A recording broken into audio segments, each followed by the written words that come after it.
Technology, diversity, wine, the redwoods, and everything in between. Welcome to the Northern California Bay Area, and one show takes you inside the real estate that makes it all happen. This is By the Bay. Hey, what's up, everyone? This is Dan Ancheta with another episode of By the Bay. Today, it's just me, and I wanted to thank you for being here and listening to this podcast, which is focused on real estate in the San Francisco Bay Area. And it is the end of November. And one of the things that we talk a lot about right now in this time period is goal setting. And I thought it was important to take a minute and just chat about setting goals, whether you're a real estate professional or a homeowner or someone who wants to become a homeowner. It's a really great time right now to start planning ahead for what you're going to do in 2023 to be successful in whatever you're doing. So I wanted to give you a quick framework of some things to be thinking about when setting goals. Number one, I think it's very important that we look at setting a 10-year vision. Who do you want to be? What does your life look like 10 years from now? It's a question I think that most people don't think too much about, but I think you should spend some time, get a piece of paper, and write down some key things about who you are as a person, as a professional, as a spouse, as a parent 10 years from now. And to think really deeply about setting those intentions of who you want to be in the world. The problem with 10-year goals is that they take 10 years to get there. And one thing to do, the next thing to do would be to look at who you are 3 years from now and to think about incrementally who you are as you approach that 10-year plan. It reminds me of, so depending on who you are in your life and your style, that 3 years, it means you might be 30% of the way there. It also might mean that you're 90% of the way to your 10-year goal. Or you might be like most people and you might be 10% or less to your goal. And it reminds me of a story I heard about how giant bamboo grows. It takes 5 years for bamboo to grow. And in the first 4.5 years, nothing happens.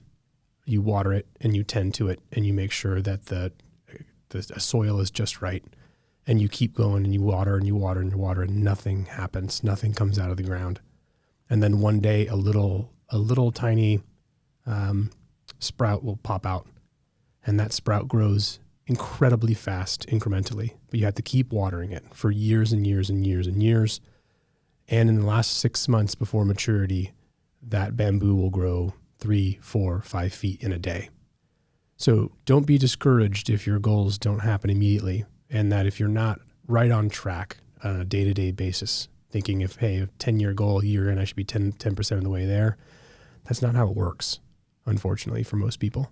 So my encouragement to you is to look at that long-term goal and break it down into shorter-term goals. In that way, going from a 3-year goal, which is a little closer, look at a 1-year goal. Who do you want to be a year from now? What does your life look like? How much money did you make? Did you increase your net worth? How did you spend your time? Did you spend time with people that you love? Did you ignore people that needed you? Set those intentions and think deeply about who you are and who you want to be a year from now. And then I think the most important step here is to break it down into 90-day increments. Most people make the mistake of making annual goals, writing them all down. They go through the exercise and they put them in a drawer and it stays there until this time next year when you go, oh, how did I do? And that is not a tool for you to find success. So my recommendation is that you look at 90-day increments, and I would start now, December, January, and February. It's roughly 90 days. What are the things that you need to do between today and the end of February that's going to make your life and your business or your big goal closer? We like to call these rocks. What are the rocks that are sitting at your feet? You're looking up this hill of the next 3 months. What are the rocks you need to put on your shoulders and carry up the hill? And write those down. And then be intentional about how you spend your time, making sure that you're picking the right rocks and taking them up the hill. Now, the reality is not all the rocks are going to get taken up the hill in the next 90 days, and that's okay. Prioritize the ones that make the biggest difference and do those first. And then it's okay if those rocks sit in a pile for the next 90 days, and you can add them to the next pile for March, April, and May. So it's really about putting one foot in front of the next. Instead of worrying about running the entire marathon, just take the next step. Don't worry about mile 26. You're on mile 1. Just put one foot in front of the other, and you will make progress every single day. Another thing related to goals that I think is very important, that we understand what our core values are and what drives us to do the things that we do and who we want to be in the world. And so when you're writing on that piece of paper, you're looking at your 10-year vision, the 3-year execution plan, the things you want to do in the next year, and the 90-day plan that you've put together. My recommendation is that you stop and think about, who am I as a person?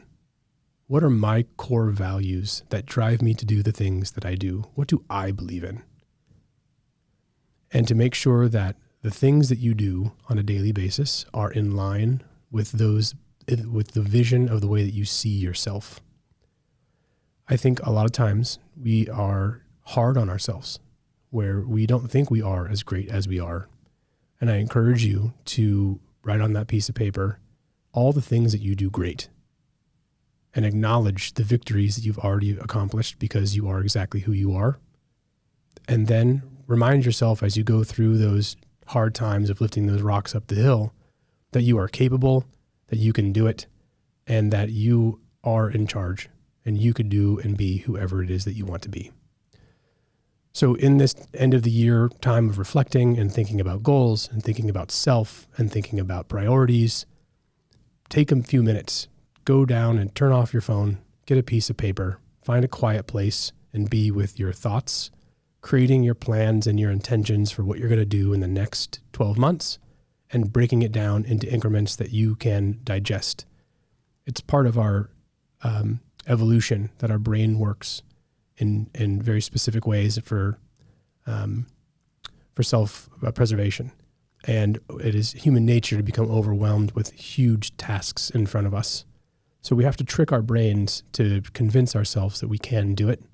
And the best way to do that is to break it into as tiny of pieces as possible. There are some really wonderful books that I can recommend to you if you're struggling with the goal setting or the prioritization or making those incremental changes. One book by James Clear, it's called Atomic Habits. Highly, highly, highly recommend it. And it teaches you essentially to the tiniest little changes in your life added up together are what create habits. And habits are the behaviors that are the foundation for making change. So if you want to be a different person, you can't just wake up tomorrow and say, oh, I'm a completely different person. And, look at me. I'm not me anymore. I'm somebody else. It's a conscious effort to change one tiny thing every single day and chain those together in a behavior pattern that will overall change who you are over time. But it's like a river that erodes and changes path through a valley. It doesn't happen in a day. It's not sustainable to manage by flood. You have to take the time to make small incremental changes. Add one rock to the river and it slightly changes course. Keep adding those rocks and it will bend and change over time.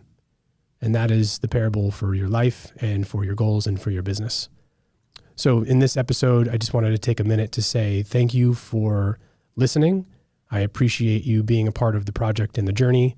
And I encourage you to set big, lofty goals, to challenge yourself to do more, and to not be afraid of the things that are big and scary out there in the market. Whether you're a real estate professional or a home buyer, it's a really great time to be putting your intentions down on paper and then pick those up and execute them every day. Thanks for joining me today.